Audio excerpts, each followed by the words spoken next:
Xin chào các bạn đã quay trở lại với kênh Cô Ba Bình Dương. Hôm nay mình xin chia sẻ một món chay cực kỳ hấp dẫn, ăn còn ngon hơn cả món mặn nữa đó. Những chiếc hoành thánh nhỏ xinh, vàng giòn rụm, bên trong là phần nhân chay thanh mát đậm đà, ăn bao nhiêu cũng không thấy ngán. Nào mời các bạn cùng vào bếp thực hiện ngay với mình nha.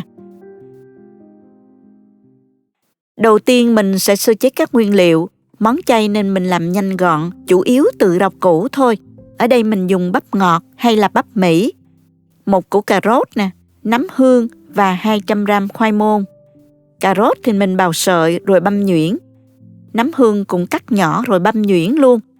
Để tạo độ dai sần sật vui miệng thì mình dùng thêm 10 g nấm mèo khô ngâm nở, cắt sợi rồi băm nhuyễn luôn.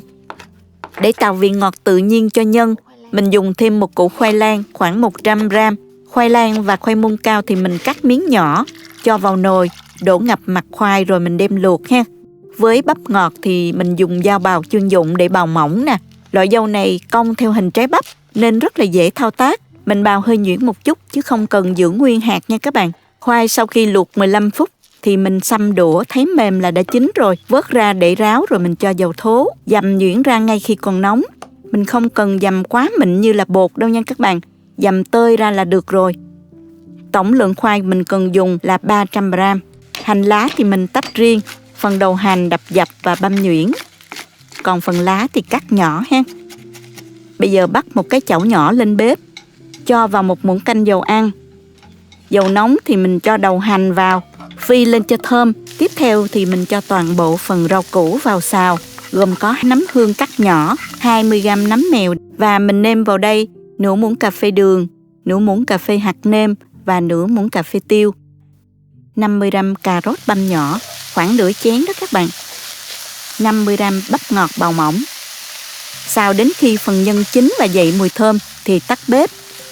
Mình đổ hỗn hợp này vào thố khoai lang và trộn đều lên ha. Mình cho hết phần hành lá cắt nhỏ vào luôn ha. Để phần nhân thanh mát hơn, mình cho thêm 200 g đậu hũ trắng. Các bạn nhớ chọn loại đậu hũ cứng, loại phơm đó, ép ráo nước rồi dằm nhuyễn ra. Mình không dùng loại đậu hũ non quá mềm nha các bạn. Lúc này thì mình sẽ bổ sung thêm gia vị vào hỗn hợp nhân cho phần nhân đậm đà hơn. Nửa muỗng cà phê tiêu. Thêm vào đây một muỗng cà phê hạt nêm, một muỗng canh dầu mè. Trộn đều tất cả lên để nguyên liệu và gia vị hòa quyện thành một khối dẻo mịn nha. Vậy là phần nhân mình đã chuẩn bị xong. Bây giờ mình sẽ gói hoành thánh. Vỏ hoành thánh này mình dùng loại hình vuông.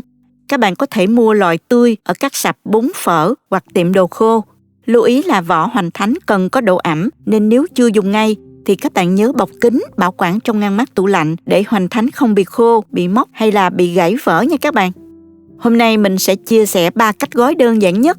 Cách thứ nhất là mình gói hình tam giác. Mình đặt khoảng 1 muỗng cà phê nhân vào giữa lá bột, thấm một chút nước vào các cạnh viền, sau đó gấp chéo lại tạo thành hình tam giác.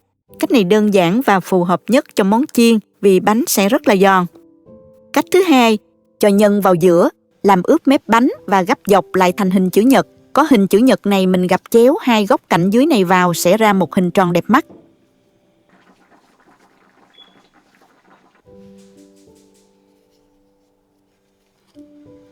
Cách thứ ba là mình tạo hình túi tiền. Mình cũng cho nhân vào giữa, thấm nước ướt các mép, sau đó túm các cạnh lại, xếp nếp nhẹ nhàng ở phần cổ bánh rồi mình bóp chặt cho dính lại ha. Vậy là ra hình túi tiền xinh xắn rồi nè. Các bạn cứ thao tác như trong video mình hướng dẫn nha. Gói rất là nhanh thôi các bạn.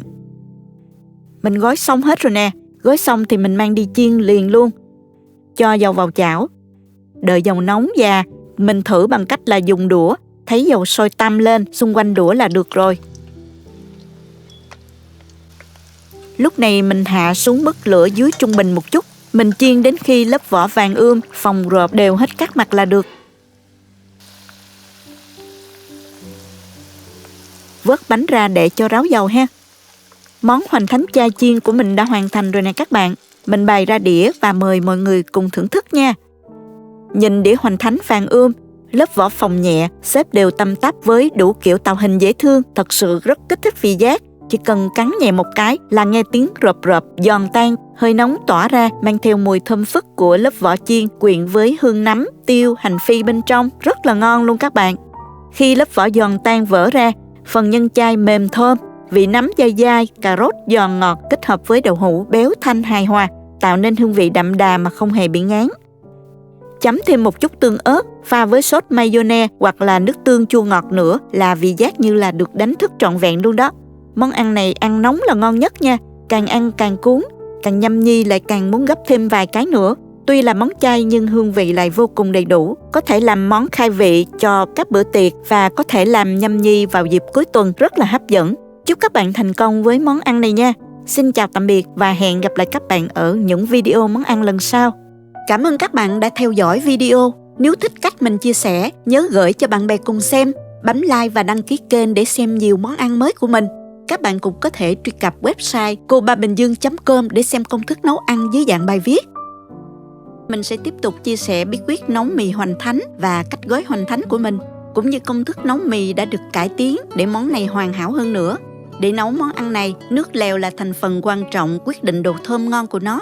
Bên cạnh đó, cách nhồi nhân hoành thánh dai giòn hấp dẫn. Vì thế, phần nguyên liệu cũng như cách sơ chế cũng quan trọng không kém. Chúng ta có thể xem những thành phần nguyên liệu chi tiết, hình ảnh nguyên liệu cụ thể để thực hiện món này ở cuối video, hoặc tham khảo những dụng cụ nhà bếp mình hay sử dụng bên dưới phần mô tả của video. Bây giờ mình sẽ giới thiệu đầy đủ, ngắn gọn để các bạn dễ nhớ và dễ làm nhất nhé. Đây là 30 gram tôm khô, mình đã rửa sạch bụi bẩn, sau đó rang tôm trên lửa vừa cho đến khi tôm khô lại và dậy mùi thơm là được ha. Còn đây là khô mực, mình nướng cho thật là kỹ nha, sau đó rửa sạch rồi mới nấu.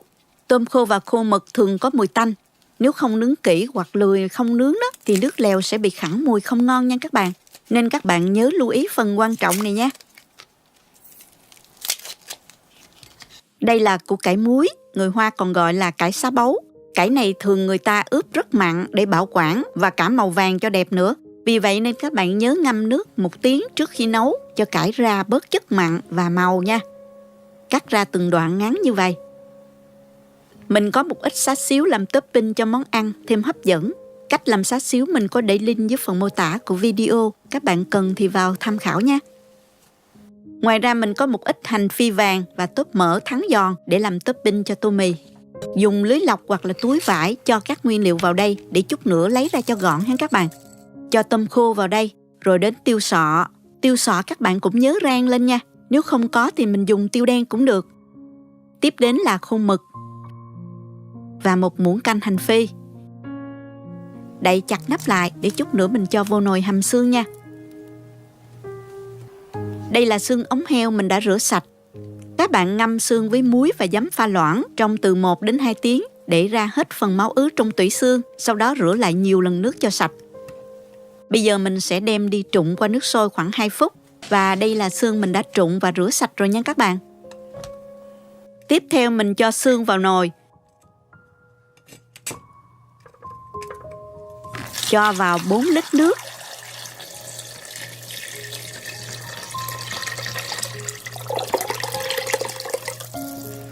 Một củ hành tây khoảng 200 gram. 4 củ hành tím khoảng 40 gram. Nửa muỗng canh muối 10 gram. 1 muỗng canh đường phèn 20 gram. Lưới lọc lúc nãy mình cho vô luôn ha. Rồi đến cải xá bấu.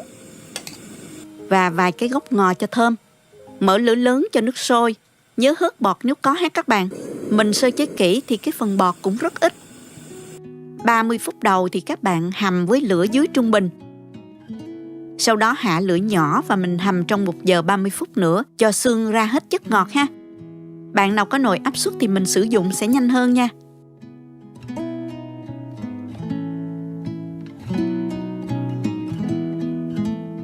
Trong lúc chờ thì mình làm nhân hoành thánh.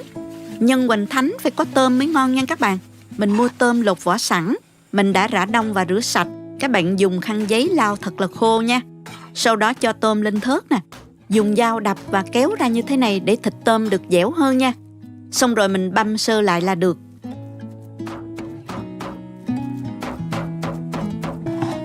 Phần tôm còn lại mình cắt ra làm đôi hoặc làm 3 khúc như vậy để khi ăn cảm nhận được vị tôm giòn rất là ngon. Mình ướp nhân gồm có 300 gram thịt xay. Thịt này đã có 30% mỡ heo nha các bạn. Nếu sử dụng nạc nhiều thì các bạn có thể dùng thêm mỡ heo ha. 250g tôm xay, 1 muỗng canh gốc hành băm. Ướp vào đây nửa muỗng canh hành tím băm, 4g gừng băm, khoảng 1 muỗng cà phê đó các bạn. Mình cho gia vị vào gồm có 2 muỗng cà phê bột nêm, 1 muỗng cà phê rưỡi đường,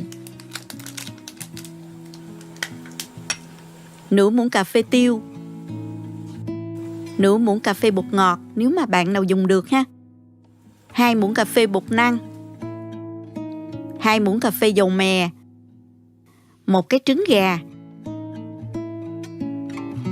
Trộn đều lên.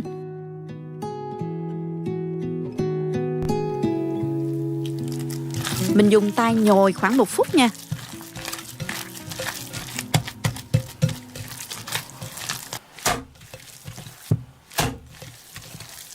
Tiếp tục lấy thịt lên và mình đập mạnh xuống giống như là mình đập bột đó các bạn, để phần nhân được dẻo dai hơn nha.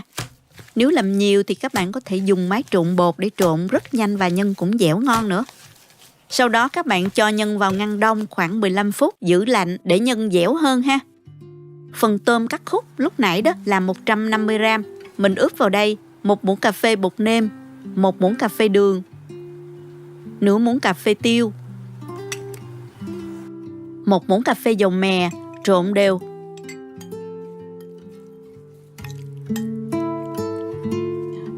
Đây là lá hoành thánh, có bán rất nhiều ở các chợ truyền thống Việt Nam. Ở Mỹ thì các bạn tìm mua trong các chợ châu Á nha, loại tròn hoặc vuông đều được. Phần nhân của mình rất dẻo luôn ha các bạn. Bây giờ mình gói hoành thánh luôn nè. Cho vào đây lượng nhân vừa đủ, khoảng 1 muỗng cà phê. Mình dàn ra một chút để khi gói lại, nhân sẽ dễ dính chặt vào, khi luộc ra không bị sút nha các bạn. Cho vào giữa một miếng tôm nè, xếp góc lại rồi mình díp mí lại. Sau đó mình xếp 2 ly cho gọn, làm mỗi bên đều nhau ha.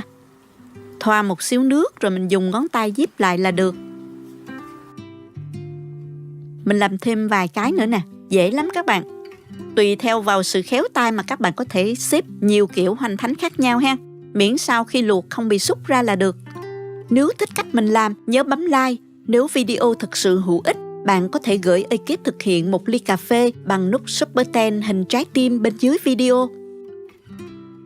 Lưu ý, nếu làm nhiều, khi xếp chồng lên nhau các bạn nhớ xoa một chút bột áo để hoành thánh không bị dính vào nhau nha. Mình làm xong rồi đây các bạn. Quay lại với nồi nước lèo, mình vớt tất cả bỏ ra.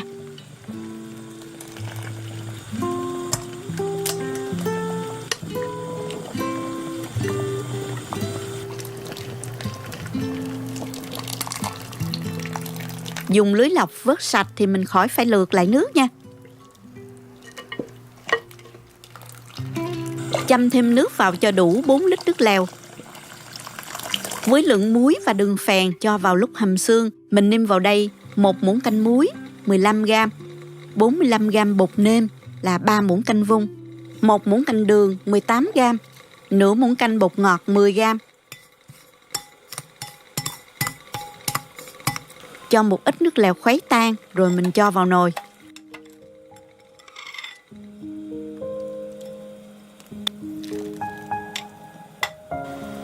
Mình nếm lại rất là vừa luôn các bạn. Tuy nhiên các bạn có thể điều chỉnh cho phù hợp với khẩu vị gia đình nha. Phần nước lèo đã xong rồi. Mình luộc mì và hoành thánh nha các bạn.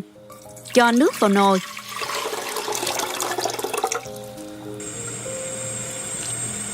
Nước sôi bùng thì mình cho hoành thánh vào đây. Mình cho vào cái vá này khoảng 30 giây thì mình mới thả xuống để hoành thánh không bị dính dưới đáy nồi nha. Do phần bột rất là mềm, bị dễ rách đó các bạn. Khi thấy hoành thánh nổi lên thì mình để thêm từ 3 đến 4 phút nữa cho nhân bên trong chín kỹ rồi mới vớt ra ha. Ai thích ăn mì chung với hoành thánh thì mình trụng mì nữa nha.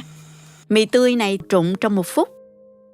Nước vừa sôi trở lại thì mình vớt ra cho ngay vào nước lạnh để sợi mì được giòn ha. Nhúng nhanh qua nước nóng một lần nữa rồi mình cho vào tô.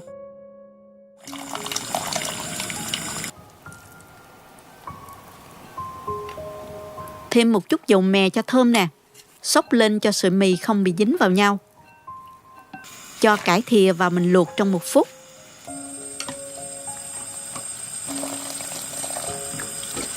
rồi cho qua nước lạnh cho cải giữ được màu xanh nè. Topping gồm có vài lát xá xíu,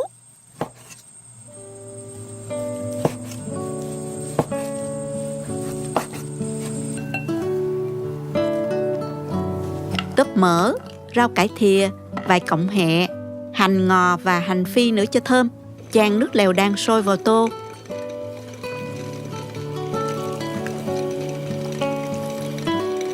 Rắc tiêu, vài lát ớt nữa. Nhìn hấp dẫn chưa nè. Mì hoành thánh phải ăn nóng mới ngon. Vắt thêm chút chanh nếu thích. Hoành thánh mềm nhưng không bị bở. Tôm thịt được quết kỹ nên phần nhân dai giòn rất là thích. Nước lèo trong có màu vàng nhẹ đặc trưng. Hương thơm dịu nhẹ cùng vị ngọt thanh vừa vặn lắm các bạn. Các topping như thịt xá xíu cùng tóp mỡ, hành phi, thơm giòn làm tăng thêm hương vị cho tô mì. Vậy là ở nhà mình vẫn thưởng thức được tô mì hoành thánh thơm ngon, không thua gì hàng quán nổi tiếng đâu nha. Chúc các bạn nấu và thưởng thức thật ngon cùng gia đình vào dịp cuối tuần nha. Cảm ơn các bạn đã theo dõi video. Nếu thích cách mình chia sẻ, nhớ gửi cho bạn bè cùng xem, bấm like và đăng ký kênh để xem nhiều món ăn mới của mình. Nếu thấy video thực sự hữu ích, bạn có thể gửi tặng ekip thực hiện một ly cà phê bằng nút Super Thanks hình trái tim ngay bên dưới video. Các bạn cũng có thể truy cập website cobabinhdương.com để xem công thức nấu ăn dưới dạng bài viết. Chào tạm biệt và hẹn gặp lại các bạn trong video kỳ tới nha.